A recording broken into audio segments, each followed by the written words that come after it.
ಯಾವ್ಯಾವ ಹುಡುಗರು ಮದುವೆ ಆಗ್ಬೇಕು ಅನ್ಕೊಂಡಿದ್ದೀರೋ ಆ ಹುಡುಗರಿಗೆ ಹೇಳ್ತಾ ಇದ್ದೀನಿ, ಮದುವೆನೇ ಆಗ್ಬೇಡಿ. ಯಾಕಂದ್ರೆ ಡಿಮ್ಯಾಂಡ್ ಗುರು, ಹುಡುಗಿರ್ ಕಡೆಯಿಂದ ಡಿಮ್ಯಾಂಡು. ಏನೇನ್ ಬೇಕಪ್ಪ ಅವ್ರಿಗೆ? ದುಡ್ಡು ಬೇಕು, ಪರ್ಫೆಕ್ಷನಿಸ್ಟ್ ಬೇಕು, ಚಟ ಇರಬಾರ್ದು, ಕೂದ್ಲಿರ್ಬೇಕು, ಕೂದ್ಲು ಹೋಗಿರಬಾರ್ದು, ಇವನ್ ಆಲ್ರೆಡಿ ಹೈಟ್ ಇರ್ಬೇಕು, ಬಲ್ಕ್ ಬಾಡಿ ಇರಬೇಕು. ಇವ್ರು ಆಕ್ಚುಲಿ ಮನುಷ್ಯ ನೋಡ್ತಿಲ್ಲ, ದೇವ್ರು ನೋಡ್ತಾರೆ. ದೇವ್ರ ಮಕ್ಕಳನ್ನ, ಶಿವನ್ ಮಗನೋ ಇಲ್ಲ ವಿಷ್ಣು ಮಗನೋ ನೋಡ್ತಾರದ್ ಇವ್ರು, ಮನುಷ್ಯ ನೋಡ್ತಾ ಇಲ್ಲ ಇವ್ರು. 1 ವರ್ಷ ತಗೊಂಡನು ಚಟ ಮಾಡ್ದಂಗೆ ಇರ್ತಾನ, ಕುಡಿತಾನೆ ಇರ್ತಾನ, ಅದು ಲಿಮಿಟ್ ಆಗಿ ಕುಡಿತಾನ ಅವನು. ಸಿಗರೇಟ್ ಮಾಡ್ದಾನೆ ಇರ್ತಾನ ಅವನು, ಇಲ್ಲ ಲವ್ ಮಾಡ್ದಾನೆ ಇರ್ತಾನ ಅವನು. ಆಯ್ತಪ್ಪ, ಎಷ್ಟು ಪರ್ಫೆಕ್ಷನಿಸ್ಟ್ ಬೇಕು ಇವನಿಗೆ? ದುಡ್ಡಿಲ್ಲ ಅಂದ್ರೆ ದುಡ್ಡು ನೋಡ್ತಾರೆ, ದುಡ್ಡಿದ್ರೆ ಕ್ಯಾರೆಕ್ಟರ್ ಇದೆಯಾ ನೋಡ್ತಾರೆ. ಕ್ಯಾರೆಕ್ಟ್ರು ದುಡ್ಡು ಇದ್ರೆ ಲವ್ ಮಾಡಿದಾನ, ಇಲ್ಲ ಯಾವ್ದಾದ್ರು ಚಟ ಇದೆಯಾ, ಹಿಂದ್ಗಡೆ ಮುಂದೆ ಮಾಡ್ತಾನ ಇಲ್ಲೋ, ಇದನ್ನ ನೋಡ್ತಾರ. ನೋಡಿ, ಪರವಾಗಿಲ್ಲ, ಪರ್ಫೆಕ್ಷನಿಸ್ಟೇ ಹುಡ್ಕೊಂಡೋಗಿ ಅದೆಲ್ಲಿ ಸಿಗ್ತಾನ ನೋಡೋಣ. ಸುಳ್ಳು ಹೇಳೋಣ ನಿಮಗೆ ಸಿಗೋದು, ಸುಳ್ಳು ಹೇಳಿ ಯಾಮಾರ್ಸನೆ ನಿಮಗೆ ಸಿಗೋದು. ಆಯ್ತು, ಪರ್ಫೆಕ್ಷನಿಸ್ಟು 1,000 ಇದ್ದಾನೆ ಅನ್ಕೊಳ್ಳಿ, 1,000 ಇದ್ದಾನೆ, ಅದ್ರಲ್ಲಿ 10,000 ಹುಡುಗಿರು 1,000 ಜನ ಹಿಂದೆ ಬೀಳ್ತಾರೆ, ಹುಡುಗರು ಹಿಂದೆ ವಾಪಸ್ ಬರ್ತಾರೆ. ಅಷ್ಟೊತ್ತಿಗೆ ಮುದುಕಿ ಆಗಿರ್ತಾರೆ.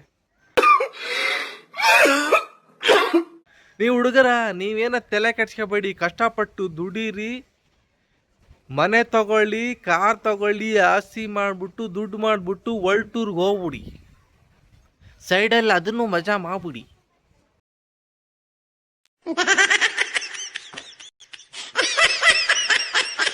ತಲೆನೇ ಕೆಡ್ಸ್ಕೊಬೇಡಿ, ಎಲ್ಲ ಡಿಮ್ಯಾಂಡ್ ಇವರಿಗೆ.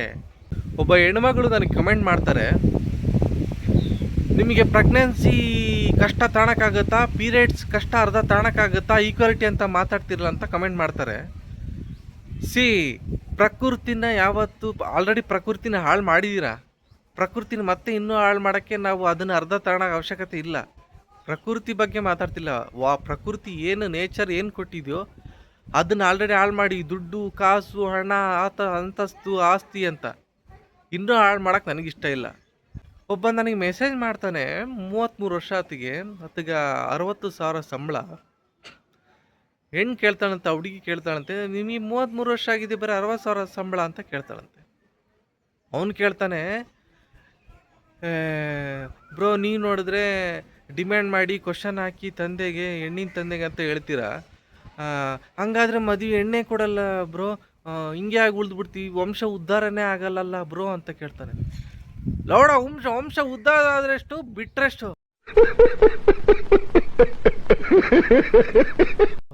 ನೀವೇ ಇರಲ್ಲ, ಒಂದ್ ದಿವಸ ಮಣ್ಣಾಗ ಹೋಗ್ತೀವಿ ನಾವೆಲ್ಲ. ವಂಶ ತಾಂಡ್ ಏನ್ ಮಾಡ್ತೀರಿ? ನಮ್ಮ ತಾತನ ಹೆಸರು ಗೊತ್ತಾ ನಮಗೆ? ನಿಮಗೆ ಗೊತ್ತಾ? ಗೊತ್ತಿಲ್ಲ ಅಲ್ವಾ? ಮಠ ಕಟ್ಬೇಡಣ, ಮದುವೆನ ಆಗಬೇಡಿ. ಎಲ್ಲ ಮುದುಕಿಯರ ಆಗ್ಬಿಡ್ಲಿ, ಎಲ್ಲ ದುಡ್ಡಲ್ಲೇ ಎಲ್ಲ ಅಳಿತಾರಲ್ಲ ಇವರು, ದುಡ್ಡಲ್ಲೇ ಎಲ್ಲ ಅಳಿಯೋದು. ದುಡ್ಡಿದ್ರೆ ದುಡ್ಡಲ್ಲೂ ಅಲ್ಲ ಗುರು, ಎಲ್ಲದರಲ್ಲೂ ಅಳಿತಾರೆ ಇವರು. ಚಾನ್ಸೇ ಇಲ್ಲ ನಿಮಗೆ ಸಿಗೋಕ್ಕೆ. ಏನು ಹುಡುಗರಿಗೆ 1 ಕಷ್ಟನ 2 ಕಷ್ಟನ?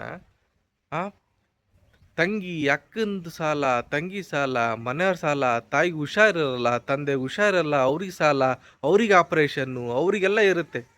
ಅದರಲ್ಲೂ ಕಷ್ಟಪಟ್ಟು ಜಾಬ್ ಮಾಡ್ಕೊಂಡು ಕಂಪ್ಯಾರಿಸನ್ ಮಾಡ್ಕೊಂಡು ಅವನ ಲೈಫ್ ಹಿಂಗಾಯ್ತು ನಮ್ದು ಯಾಕೆ ಹಿಂಗಾಯ್ತು ಅಂತ ಅಂದ್ಕೊಂಡು ಕಷ್ಟಪಟ್ಟು ಇದೆಲ್ಲ ಮಾಡಬೇಕಾದ್ರೆ ನಿಮ್ದು ಇಲ್ಲೆಲ್ಲ ಗೋಲ್ಡ್ ನಿಮ್ಮದು.